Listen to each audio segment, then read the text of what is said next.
day 13 of the 28 days of Black American History Month. Y'all, we doing it.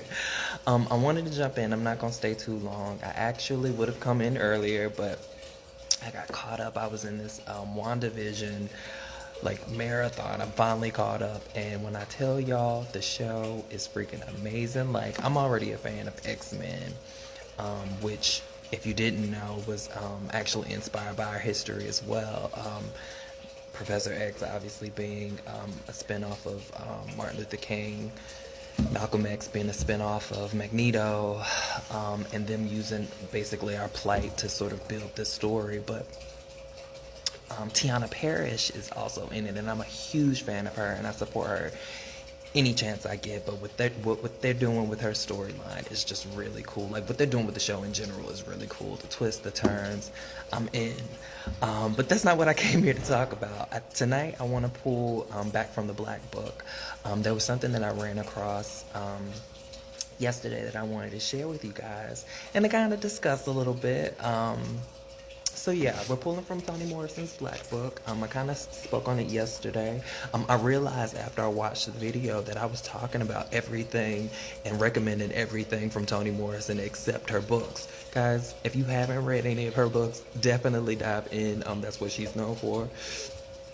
Her work is absolutely fantastic. I think I touched on Beloved a little bit, but I think I talked about the film, which was adapted from the book. Dive into her work. This woman is just absolutely amazing, and the fact that she created this for us, you gotta have it.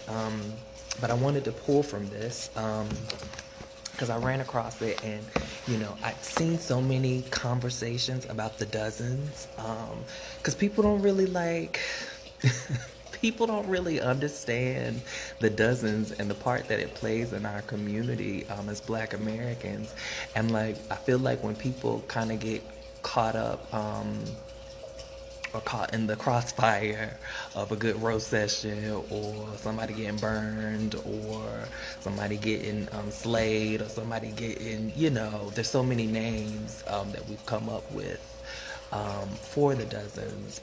They don't really understand it, and they don't really understand the context, and they don't really understand our culture and how it came about. And I sort of think about it also in terms of just being an SGL man, which is a term for Black gay men that we coined for ourselves at one point in time. Just thinking about ballroom culture, and just thinking about, child, everybody is on the shade and tea wave these days, but just thinking about the idea of shade, and the connection to our community. Black Americans started the Black ballroom scene. Black gay and trans Americans started, or rather I should say Black trans women and Black drag queens and Black gay men, Black American gay men, Black American trans Black Americans started the ballroom scene.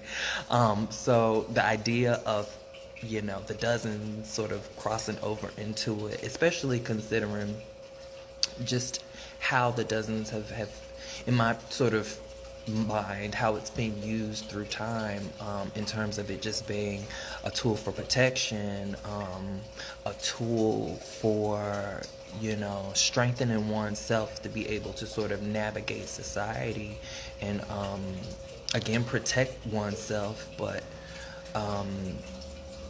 and two, just a form of community building. You know what I mean? Sure, it's meant for protection, and it's meant to sort of for all of those things, because being a Black American just in general ain't necessarily a cakewalk all the time. Granted, we definitely enjoy ourselves and have a good time, but I think there's a part of it that we don't necessarily sort of, just because it's so second nature, because we are strong people. Not to go on a tangent on just, oh, you're just so strong, so strong, because we shouldn't have to be strong all the time, but our situation definitely calls for it.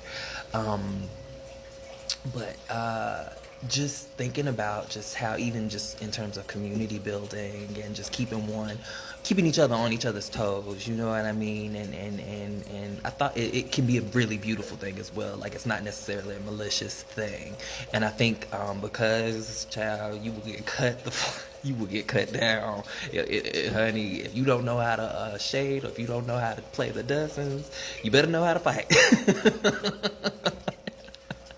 That's all I'm saying.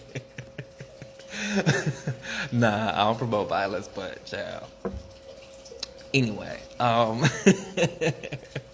just just the idea of though, just thinking about some of those good old roast sessions that I've even been in, or just thinking about some of the things that I've seen online, and just that quick wit, and just that the brilliance of it all. It makes me happy, and it's funny. It's super funny.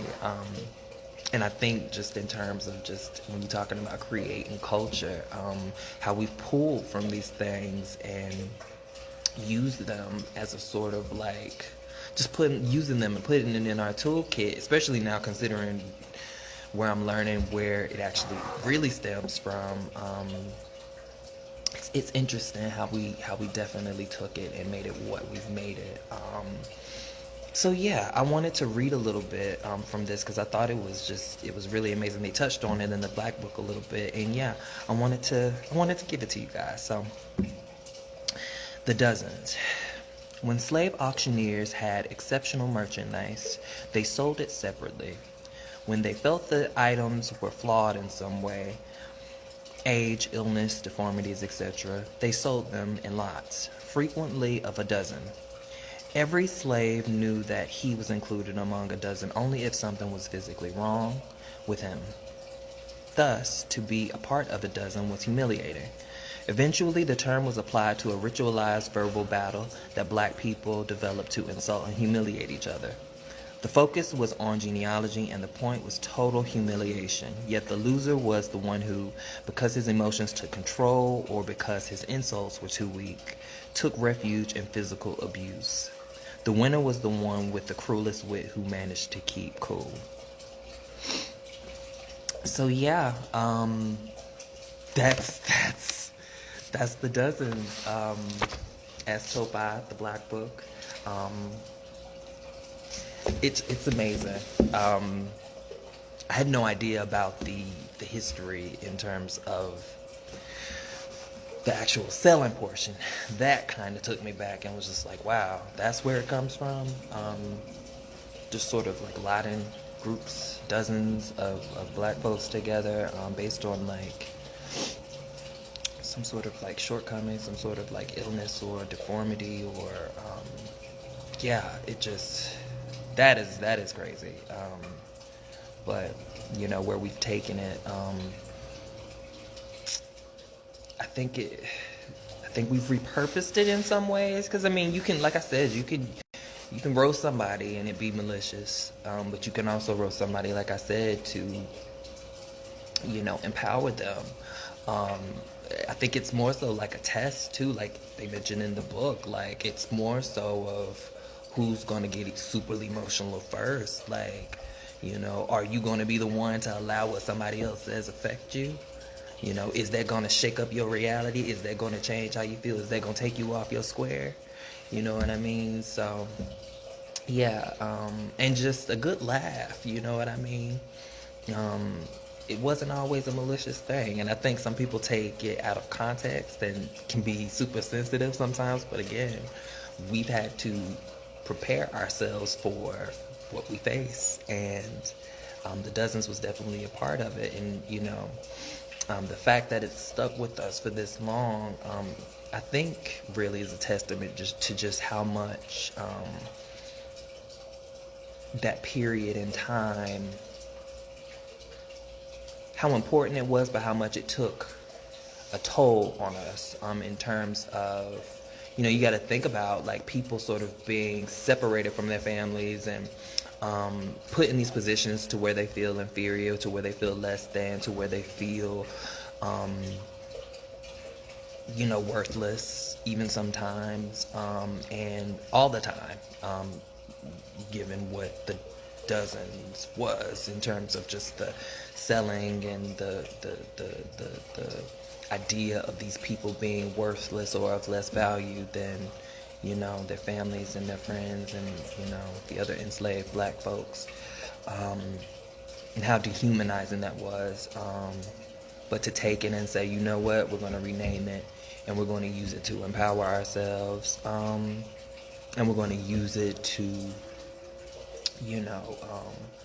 build community, form community, use it so that folks can't ever dehumanize us again. I think it's a beautiful thing. It's a beautiful part of our culture. And yeah, I wanted to talk about it today. And just like I said, thinking about, the Black American gay community, which, I feel like, at least I have been trying to, but I feel like a lot of people don't necessarily talk about that part of the Black American community for obvious reasons. I mean, we know what that is, but, there's beautiful stuff there. And just the way that it's crossed over into mainstream society and even, Black American society, how it's always has, from the lingo to the dress to everything.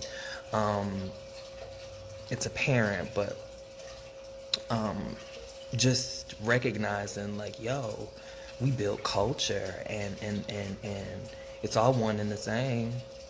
It stems from the same place, Our culture's beautiful, and what we've done in that regard is beautiful. So with that being said, y'all, that was day 13 of the 28 days of Black History Month. I hope y'all are enjoying y'all's weekend, and I will be back in for day 14 tomorrow.